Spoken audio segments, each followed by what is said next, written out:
Hello everyone, welcome back to BSCB guidance. दोस्तों, आज के इस वीडियो में आपको क्लास 12th का बायोलॉजी चैप्टर नंबर 2 पुष्पी पादप में लैंगिक जनन का ऑल इम्पोर्टेंट ऑब्जेक्टिव क्वेश्चन को मैंने इस वीडियो में कवर कर लिया हूँ। आप इस वीडियो को लास्ट तक जरूर देखिएगा और अगर चैनल पर नए हो तो चैनल को सब्सक्राइब करके वीडियो को लाइक जरूर कर दीजिए। तो चलिए आज का वीडियो शुरू करते हैं। आज का सवाल नंबर 1 है, हवा के द्वारा परागित होने वाले फूलों को क्या कहते हैं? यानी कि हवा के द्वारा जो पुष्प परागण को प्राप्त करते हैं उसे क्या कहते हैं? तो उसका राइट आंसर हो जाएगा ऑप्शन नंबर बी, वायु परागित। वायु परागण कहते हैं। ऑप्शन नंबर बी इसका राइट आंसर हो जाएगा। सवाल को ध्यान से देखते जाइएगा और आंसर अगर आपको याद है तो आप हमें कमेंट करके जरूर बताइए। अगला सवाल है, अनुमील्य पुष्पी निश्चित रूप से होते हैं स्वपरागित। ऑप्शन नंबर ए इसका राइट आंसर हो जाएगा स्वपरागित। अगला सवाल है, एंटोमोफिलस पुष्पों में परागण का माध्यम होता है। ऑप्शन नंबर बी, कीट माध्यम। कीट जो होता है वो एंटोमोफिलस पुष्प में परागण का माध्यम होता है। ऑप्शन नंबर बी इसका राइट आंसर हो जाएगा। अगला सवाल है, नारियल में तरल एवं गुद्देदार पदार्थ होते हैं। नारियल में तरल एवं गुद्देदार पदार्थ होते हैं। ऑप्शन नंबर सी, भ्रूणपोष। नारियल में जो गुद्देदार पदार्थ होता है, जो खाने वाला पदार्थ होता है, उसे भ्रूणपोष कहा जाता है। ऑप्शन नंबर सी इसका राइट आंसर हो जाएगा। अगला सवाल है, मनुष्य की प्राथमिक शुक्राणु कोशिकाओं में ऑटोसोम की संख्या होती है। मनुष्य की प्राथमिक शुक्राणु कोशिकाओं में ऑटोसोम की संख्या होती है 44। ऑप्शन नंबर ए इसका राइट आंसर हो जाएगा 44। अगला सवाल है, पुष्पीय पौधों में भ्रूणकोश में कितने गुणसूत्र होते हैं? पुष्पीय पौधों में भ्रूणकोश के गुणसूत्र कितने होते हैं? Option number C, 3n। पुष्पीय पौधों में भ्रूणकोश कितने गुणसूत्र होते हैं? 3n। ऑप्शन नंबर सी इसका राइट आंसर हो जाएगा। अगला सवाल है, युग्मक बनने की क्रिया को क्या कहते हैं? युग्मक जो बनता है उस क्रिया को क्या कहते हैं? ऑप्शन नंबर बी, युग्मनज कहते हैं। ऑप्शन नंबर बी इसका राइट आंसर हो जाएगा। अगला सवाल है, हाइड्रिला में रंध्र कहाँ पाए जाते हैं? हाइड्रिला जो होता है उसमें रंध्र कहाँ पाया जाता है? ऑप्शन नंबर डी, इनमें से कोई नहीं। ऑप्शन नंबर डी इसका राइट आंसर हो जाएगा। अगला सवाल है, परागकण का बाह्य चोल बना होता है। परागकण जो होता है उसमें जो बाह्य चोल होता है वह किससे बना होता है? इसका राइट आंसर हो जाएगा एस्पोरोपोलेनिल का बना होता है। ऑप्शन नंबर सी इसका राइट आंसर हो जाएगा। अगला सवाल है, अनुमील्य परागित फूलों होते हैं। ऑप्शन नंबर सी, स्वपरागित। ऑप्शन नंबर सी इसका राइट आंसर हो जाएगा स्वपरागित। अगला सवाल, अंड समुच्चय बना होता है। अंड समुच्चय बना होता है। ऑप्शन नंबर सी, अंड कोशिका एवं सहायक कोशिका दोनों से। ऑप्शन नंबर सी इसका राइट आंसर हो जाएगा अंड कोशिका एवं सहायक कोशिका से। अगला सवाल, पानी द्वारा पर परागण को कहते हैं। ऑप्शन नंबर सी, जल परागण। पानी के द्वारा जो परागण की क्रिया संपन्न होती है उसे हम लोग जल परागण कहते हैं। ऑप्शन नंबर बी इसका राइट आंसर हो जाएगा। अगला सवाल है, कायजमा किस अवस्था में बनता है? ऑप्शन नंबर सी, अर्धसूत्री कोशिका विभाजन। ऑप्शन नंबर सी इसका राइट आंसर हो जाएगा। अगला सवाल, निम्नलिखित में कौन सा परागण को वर्तिकान पर शुरू में परागण में गमन करता है? Option number B, Ca++। Option number B इसका राइट आंसर हो जाएगा। अगला सवाल, परागकण में मौजूद ऑक्सिन किसकी वृद्धि में मदद करता है? ऑप्शन नंबर ए इसका राइट आंसर हो जाएगा परखनली एवं अंडाशय में। ऑप्शन नंबर ए इसका राइट आंसर हो जाएगा। अगला सवाल है, परागकोश संबंधित है पुष्पकलिका के खुलने से। परागकोश जो संबंधित है वह पुष्पकलिका के खुलने से संबंधित है। ऑप्शन नंबर सी इसका राइट आंसर हो जाएगा। अगला सवाल, परागन का परागकोश से निर्माण एवं विभेदन को कहते हैं। Option number B microsporogenesis. Option number B इसका राइट आंसर हो जाएगा माइक्रोस्पोरोजेनेसिस। अगला सवाल, किसी डायोसोस परागन में होता है। ऑप्शन नंबर ए चार माइक्रोस्पोरेगना। अगला सवाल, किसमें परागकोश में अर्धसूत्री विभाजन होता है? ऑप्शन नंबर डी स्पोर मात्र कोशिका में। ऑप्शन नंबर डी इसका राइट आंसर हो जाएगा। अगला सवाल, किसमें परागकण का निर्माण होता है? ऑप्शन नंबर बी पोलन से में परागकण का निर्माण होता है। ऑप्शन नंबर डी इसका राइट आंसर हो जाएगा। अगला सवाल, परागकण अगुणित होता है। ऑप्शन नंबर ए इसका राइट आंसर हो जाएगा अगुणित। अगला सवाल है, पुष्पीय पौधों में लैंगिक जनन की खोज किसने की थी? ऑप्शन नंबर ए कार्मेरासिस। ऑप्शन नंबर ए इसका राइट आंसर हो जाएगा। अगला सवाल, टेपिटम का कार्य डैश है। ऑप्शन नंबर बी पोषण करना।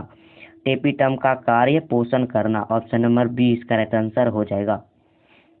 अगला सवाल है,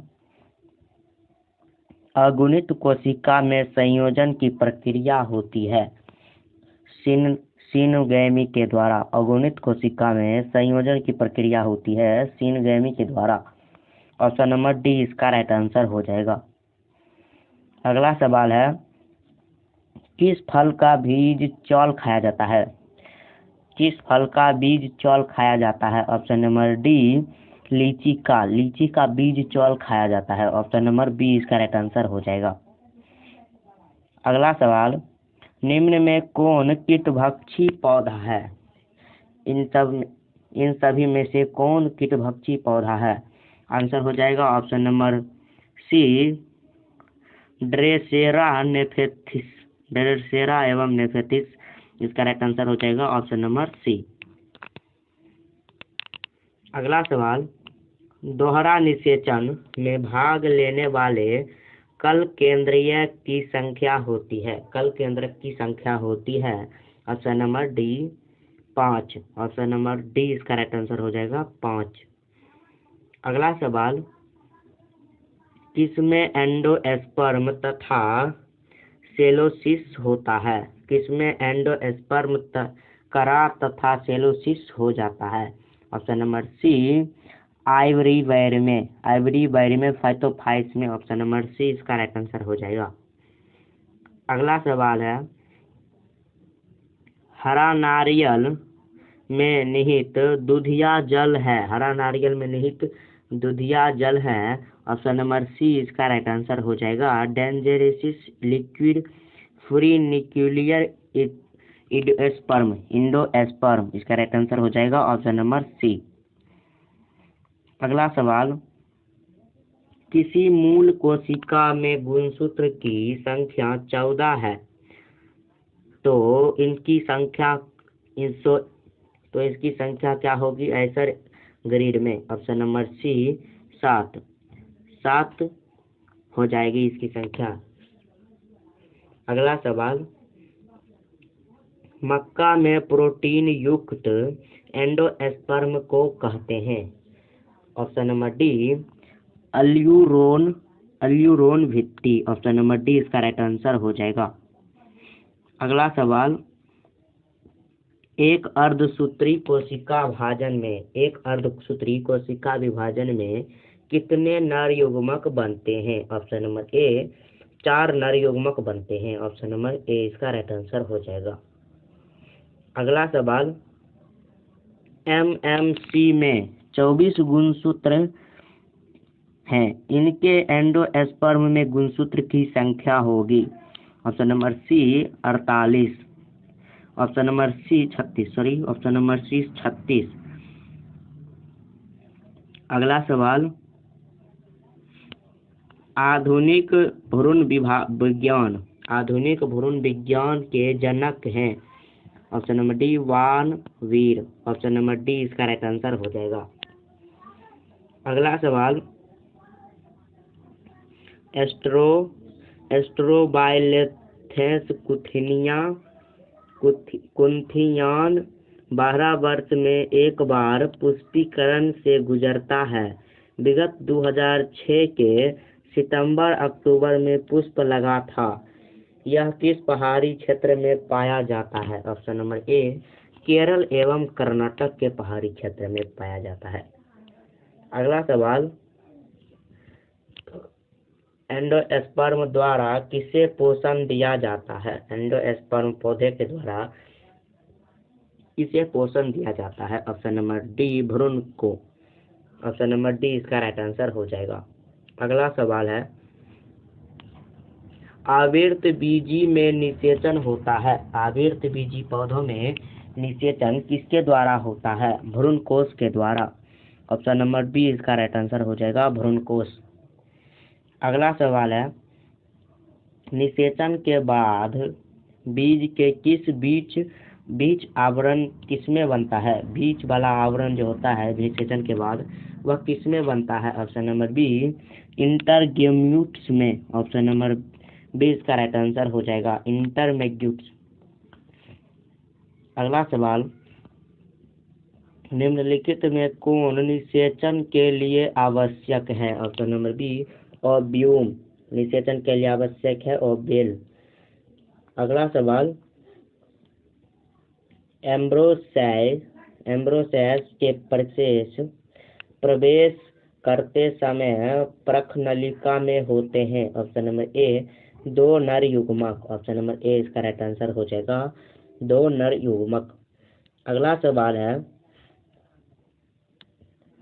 दोहरा निषेचन में संयोजन होता है? ऑप्शन नंबर डी एक नर युग्मक में इग के साथ तथा दूसरे नर युग्मक का द्वितीय केंद्रक के साथ निषेचन होता है, उसे दोहरा निषेचन कहते हैं। ऑप्शन नंबर डी इसका राइट आंसर हो जाएगा। अगला सवाल है, बोहरा निषेचन किसकी विशेषता है? बोहरा निषेचन किसकी विशेषता है? द्विबीजपत्री एवं एक बीजपत्री का। ऑप्शन नंबर ए इसका राइट आंसर हो जाएगा। अगला सवाल है, त्रिसंचयन है एक नर युग्मक का 2 ध्रुव केंद्रक के साथ एम्ब्रियो से संचयन। ऑप्शन नंबर ए इसका राइट आंसर हो जाएगा। अगला सवाल, बीज को लैंगिक जनन का उत्पाद कहा जाता है क्योंकि ये युग्मक के संयोजन से निर्मित होते हैं। ऑप्शन नंबर ए इसका राइट आंसर हो जाएगा। अगला सवाल, आवृतबीजी में भ्रूणपोष होता है। आवृतबीजी पौधे में भ्रूणपोष होता है त्रिगुणित। ऑप्शन नंबर सी इसका राइट आंसर हो जाएगा, त्रिगुणित। अगला सवाल, पौधों में लैंगिक प्रजनन को सर्वप्रथम किसने दर्शाया? ऑप्शन नंबर सी कैमरारियस ने। ऑप्शन नंबर बी इसका राइट आंसर हो जाएगा। अगला सवाल,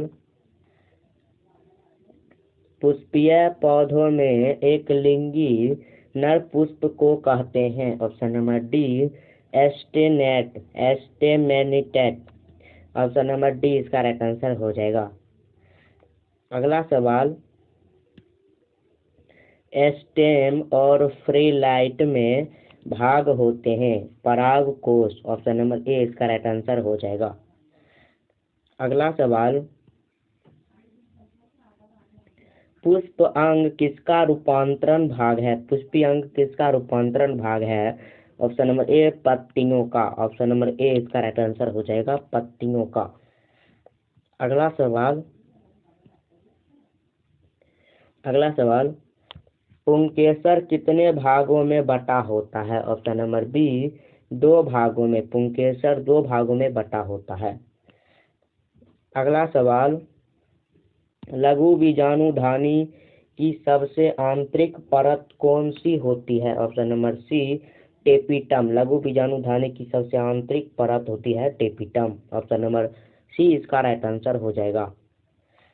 अगला सवाल, पुष्प के नर जनन अंग को कहते हैं?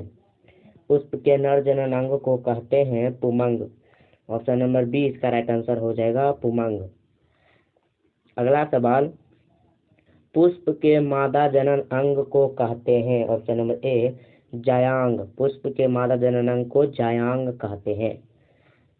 अगला सवाल, परागकण किसका प्रतिनिधित्व करता है? परागकण किसका प्रतिनिधित्व करता है? ऑप्शन नंबर ए नर युग्मक क्रोधिका। नर युग्मक क्रोधिका। ऑप्शन नंबर ए इसका राइट आंसर हो जाएगा। अगला सवाल है, परागकण का बाह्य चोल किसमें बनता है? ऑप्शन नंबर सी पोलेनिन में। ऑप्शन नंबर सी इसका राइट आंसर हो जाएगा। अगला सवाल, स्त्री केसर का भाग निम्न में से कौन सा है? ऑप्शन नंबर डी इनमें से सभी। वर्तिकाग्र, वर्तिका, अंडाशय स्त्री केसर का भाग है। ऑप्शन नंबर सी इसका राइट आंसर हो जाएगा। अगला सवाल, स्वपरागण को निम्न में से कौन सा पादप रोकता है? एरन। ऑप्शन नंबर ए इसका राइट आंसर हो जाएगा, एरड। अगला सवाल, युग्मक संलयन पूर्ण होने पर क्या होता है? युग्मक संलयन पूर्ण होने पर क्या होता है? ऑप्शन नंबर ए जाइगोट की संरचना होती है। युग्मक की संरचना होती है। ऑप्शन नंबर ए इसका राइट आंसर हो जाएगा। अगला सवाल है, एक भ्रूण पुट्टी में 2 प्रकार के संलयन युग्मनज संलयन तथा त्रिसंलयन स्थान लेते हैं। इस परिघटना को क्या कहते हैं? ऑप्शन नंबर बी दोहरा निषेचन। इस घटना को दोहरा निषेचन कहते हैं। अगला सवाल है, निम्न में से आभासी फल कौन सा है? आभासी फल कौन सा है? इस ऑप्शन में से आभासी फल कौन सा है? आप हमें कमेंट करके जरूर बताइए। आभासी फल इनमें से हो जाएगा तीनों, स्ट्रॉबेरी, अखरोट, सेब। इनमें से आभासी फल तीनों है। ऑप्शन नंबर डी इसका राइट आंसर हो जाएगा। अगला सवाल, बिना निषेचन के ही बीज पैदा